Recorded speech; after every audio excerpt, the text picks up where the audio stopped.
যদি আমাকে না দিয়ে আজকে ডক্টর আরমান বসিরকে দেন বা আমাদের নেতা আসাদুদ্দিন আহমদ সাহেব, আমার বন্ধু আসাদুর রহমান আজাদ নেত্রী যাকেই নমিনেশন দেবেন এর বিকল্প আওয়ামী লীগের কোনো নেতা করবে। আমরা কিন্তু ইউনাইটেড যে মাননীয় প্রধানমন্ত্রীর সিদ্ধান্ত যেটা আমরা সবাই মাথা পেতে দেব এবং যাকেই আগামীতে কাজ করার নেত্রী বলবেন আমরা তাকে নিয়ে মাঠে নাম।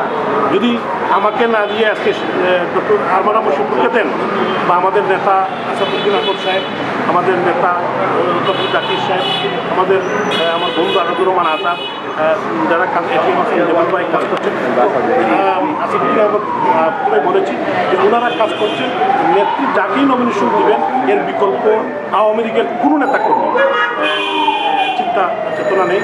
এটা আমিও বিশ্বাস করি, আমি দলের একজন কর্মী। সিলেটের মানুষের অস্তিত্বের সাথে তার সম্পর্ক ছিল।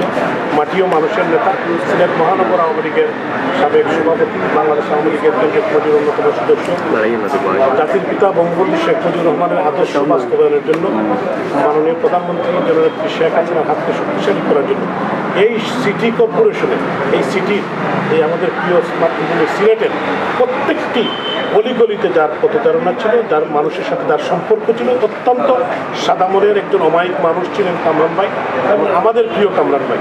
আমার সাথে ওনার সম্পর্ক ছিল অত্যন্ত হৃদয়পূর্ণ। উনি আমাদের নেতা ছিলেন, আমাদের অভিভাবক ছিলেন। আমি নিজে ওনার নির্বাচন, প্রত্যেকটা নির্বাচনে এদেশে না থাকলেও যখন প্রথম নির্বাচন হয় আমি এদেশে ছিলাম না, তারপরে আমি ওনার নির্বাচনের সহযোগিতা করি সবসময়। উনি আমাকে অত্যন্ত স্নেহ করতেন। এই ক্ষতিপূরণ এই সিলেটের মানুষ যে বদরুদ্দিন কামরানকে যে মিস করছে, ওনার যে উনি যে এই শহরের মানুষের জন্য যে কাজটুকু করেছে, উন্নয়ন করেছে, সেটা আজকে মিস করছে। তো আমরা যারা দলের কর্মী, আমরা বঙ্গবন্ধুর আদর্শের যারা কর্মী, জননেত্রী শেখ হাসিনার কর্মী, আমরা অবশ্যই আমরা এই সিলেট সিটি কর্পোরেশনে যেহেতু কাজ শুরু করেছি, আপনারা দোয়া করবেন যে বদরুদ্দিন কামরানের যদি 100 ভাগের 10 ভাগও করতে পারে, ইনশাল্লাহ এই শহরের মানুষের মুখে হাসি থাকবে। কারণ এই শহরের মানুষ অনেক কিছু মিস করছে। উনি যেমন মানুষকে আপন করে নিতে পারতেন, আজকে কিন্তু এটা অনুপস্থিত।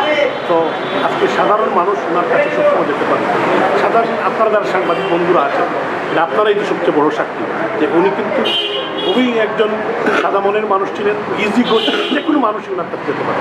তো আপনার দোয়া করবেন আগামী দিনে এই সিলেট সিটির মানুষের ভাগ্য উন্নয়নের জন্য মাননীয় প্রধানমন্ত্রী শেখ হাসিনার ব্লেসিং নিয়ে কাজ করতে চাই এবং এই আধ্যাত্মিক নগরী, পর্যটন নগরী সিলেটবাসীর জন্য কাজ করতে চাই এবং সাংবাদিক বন্ধুদেরকে সহযোগিতা চাই।